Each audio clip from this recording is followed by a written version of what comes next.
अस्सलाम वालेकुम। आज बात करेंगे डेवलपमेंटल डिस्प्लेज या हिप जॉइंट, जिसको हम डीडीएच कहते हैं। पहले इसका नाम पुराना था CDH, means congenital dislocation of hip joint. पर ये टाइम ये प्रेजेंट बाय बर्थ नहीं होती।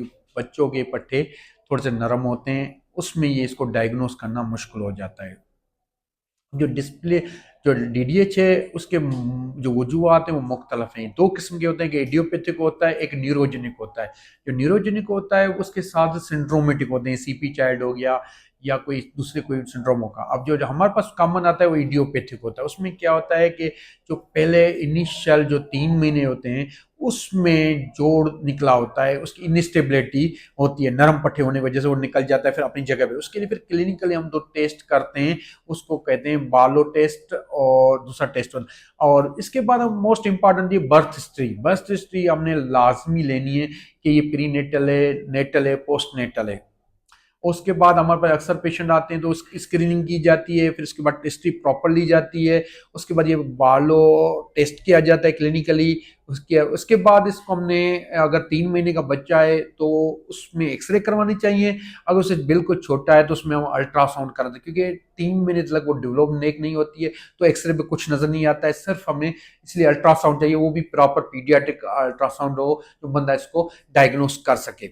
अब डायग्नोस हो जाता है, सस्पिशन है आपकी इंस्टेबिलिटी की हिप जॉइंट की, तो इसके बाद हमने ट्रीटमेंट इसका हमने स्टार्ट करना आता है 3 महीने। तो हमने पहले इसका एक ब्रेस आता है, वो हम उसको पहनाते हैं। वो इसकी खास पोजीशन होती है वो 3 महीने के लिए। फिर उसको दोबारा चेक करते हैं, फिर वो निकलता है तो फिर इसके लिए मजीद हमने एक्सरे वगैरह करवाते हैं।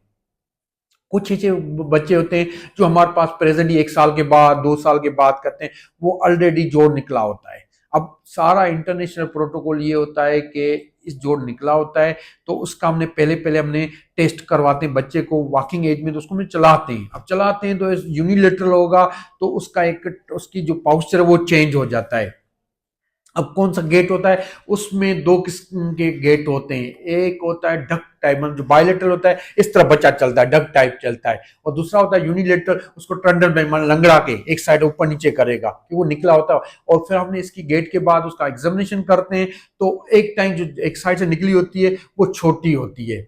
आप उसको एलिस टेस्ट कहते हैं या उसकी हमने मैयरिंग करते हैं, तो वो अपनी जगह से जोड़ निकला होता है। फिर उसके बाद हिस्ट्री हमने सारे क्लिनिक एग्जामिनेशन के बाद उसका न्यूरोलॉजिकली सारे और एसोसिएट जो सिंड्रोम है उसको हमने इसको डीडी को सेपरेट करके फिर हम इसका एक्सरे एडवाइस करते हैं। एक्सरे करवाते हैं वो एपी व्यू में, तो हमें पता होता है कि ये डिसलोकेट है। फिर इसके हमने खास एक्सरे पर ड्रॉ लाइन करते हैं। एक परकिंसन लाइन होती है, एक हेलिजनल लाइन्स होती है और शैटन लाइन, वो ड्रॉ करते हैं। उसमें जो नॉर्मली होता है वो मीडियल साइड और इंफीरियर होता है, अगर बाहर होता तो उसे फिर ग्रेडिंग करते हैं।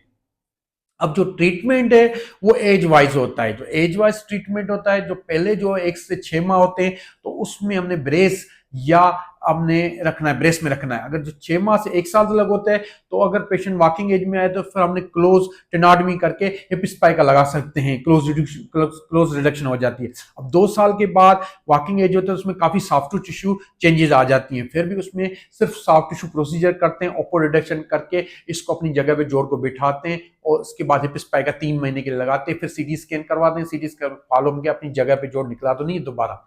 अब जो जो बड़े एज के होते हैं 18 साल के बाद, जो 3 साल के होते हैं, तो उसमें हमें दोनों साइड से सर्जरी करनी पड़ती है।